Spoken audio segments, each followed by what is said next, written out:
आप जेके बोल देख रहे हैं और आज हम आपके सामने एक और प्रोग्राम लेकर हाजिर हुए हैं। आज़ाद कश्मीर में अदालती हुक्म पर महकमों में इजाफी जो गाड़ियां हैं उनको वापस ट्रांसपोर्ट पूल में जमा कराने का हुक्म जारी हुआ था और ये हुक्म जारी किया गया था कि हाई कोर्ट ग्राउंड जो है यहाँ पर तमाम जो जायद गाड़ियां हैं उनको जमा किया जाए। हम इस हवाले से पस पर्दा जो मामलात हैं इस पर बात करेंगे। हमारे साथ मौजूद हैं आज़ाद कश्मीर की सहाफ़त के एक नुमाया नाम है, बड़ा नाम है, एक नाकिद की हैसियत से जाने जाते हैं, सहाफ़ी हैं, सरदार नईम चुगताई हमारे साथ मौजूद हैं। नईम चुगताई साहब, आपका शुक्रिया, आपने जम्मू कश्मीर बोल के लिए वक्त निकाला है। जेके बोल के प्रोग्राम के नाजरीन को ये बताइएगा कि आज़ाद कश्मीर में ये जो गाड़ियों का इस्तेमाल है बिलखुसूस ये वैसे होता कैसे है और जो गाड़ियां यहाँ खड़ी हैं ये मामला क्या है? अब बिल आखिर जब हाई कोर्ट को हुक्म देना पड़ा, मुअज़्ज़ज़ अदालत के हुक्म के बाद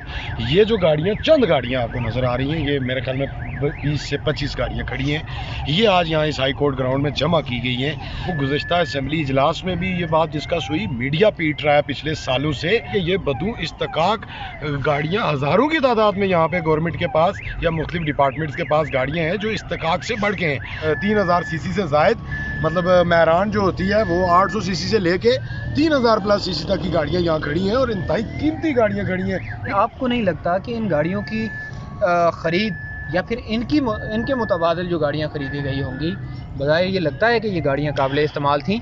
हमारे एक मुअज़्ज़ज़ जज की, साबिक जज की गाड़ी इस्लामाबाद में पकड़ी गई टेम्परिंग के, और वो गाड़ी ओरिजिनल गाड़ी थी, यहाँ से सरकार ने उनको दी हुई थी।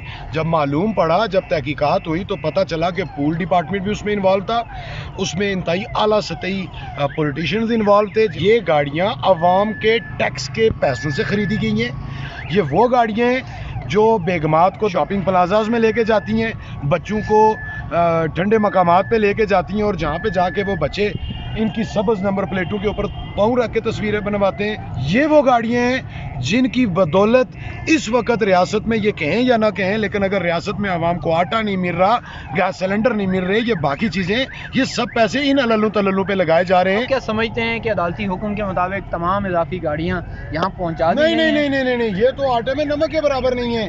जिस ऑफिसर को 1300 सीसी गाड़ी अलाउ है, वो किस तरह फॉर्च्यूनर पे बैठा हुआ है। यहाँ पे तो आप क्लर्क देखें और जो इंस्पेक्टर लेवल के लोग हैं उन्होंने सरकारी गाड़ियाँ रखी हैं, किस तरह रखी हुई हैं। ये सब एक मोनोपोली है, अवाम को मामू बनाया जा रहा है। कौन सी गवर्नमेंट है जिसने गाड़ियाँ परचेज नहीं की? मौजूदा वज़ीर आज़म कल तनवीर इलियास साहब ने इल्ज़ाम नहीं, ये कबूलियत की गई कि 35 से 40 करोड़ रुपए में एक रेवेन्यू का कमिश्नर लगता है। क्यों इनको नहीं पता कि एसएचओ भी पैसे दे के लगते हैं? क्या इनको नहीं पता कि सेक्रेटरीज भी पैसे? इनको पता है, वो खुद कह रहे हैं कि मुझे सब ऑफशोर कंपनियों का पता है। वो ऑफशोर कंपनियां कहाँ से बनी हैं? वो अदालत के हुक्म पर अगर एक बहुत बड़ा फैसला लिया गया है, अवामी मफाद में कुछ चीज़ें होने जा रही हैं, इस्लामी तौर पर जो गवर्नेंस का सिस्टम है इसको बेहतर बनाने की ज़रूरत है। गवर्नेंस मेजर इशू है।